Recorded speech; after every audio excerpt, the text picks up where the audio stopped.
The Snake and the Mirror by Vaikom Muhammad Basheer. Summary. It is a story of a homeopathic doctor's encounter with a snake. The doctor lived in a small rented room which was an outhouse. It had 2 windows and a tiled roof. The tiles were supported by gables which rested on the beam, and there was no electricity supply to the room. The place was infested with rats.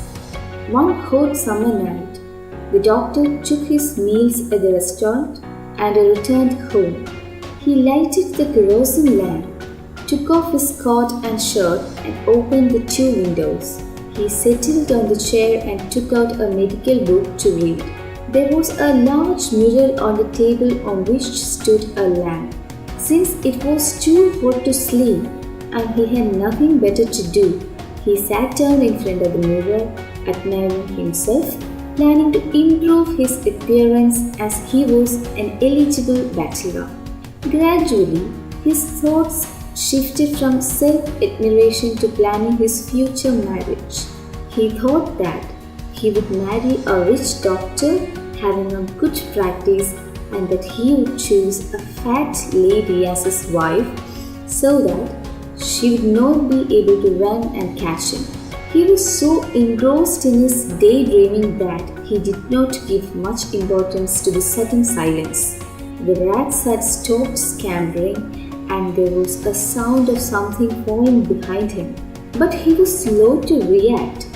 By the time he turned around to have a look, a snake had wriggled over the back of the chair and landed on his shoulders, coiled around his left arm above the elbow. It was a dangerous cobra, and its hood spread out hardly 3 inches from his face.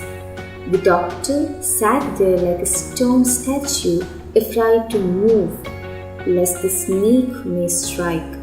He thought of various medicines he had, and if any was good enough to save him if the snake did bite him. In this moment of fear of death, he realized the presence of God.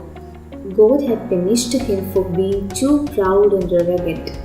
He realized that he was but a mere human, a poor man, nothing to boast about.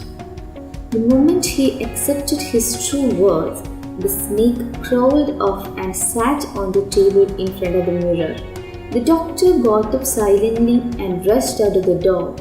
All the people who were listening to the doctor's story got relief and took a deep breath after they came to know that he was saved. And someone from that group asked him whether his wife was fat.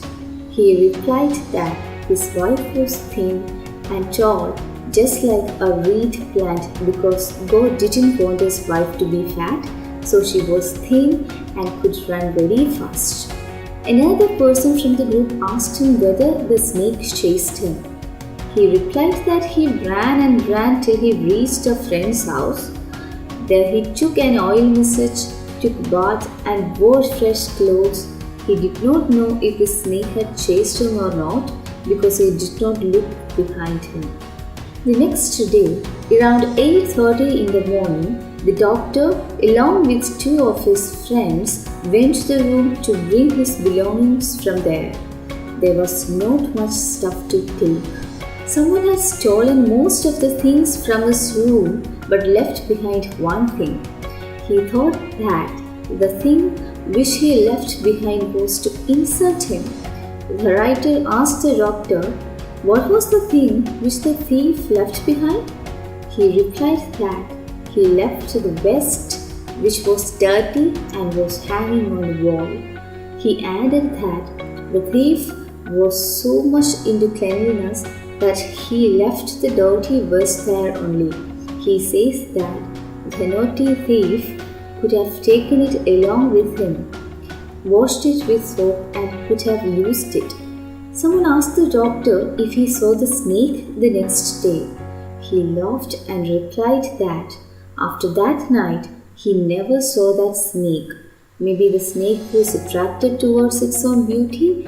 That is why it looked so carefully in the mirror.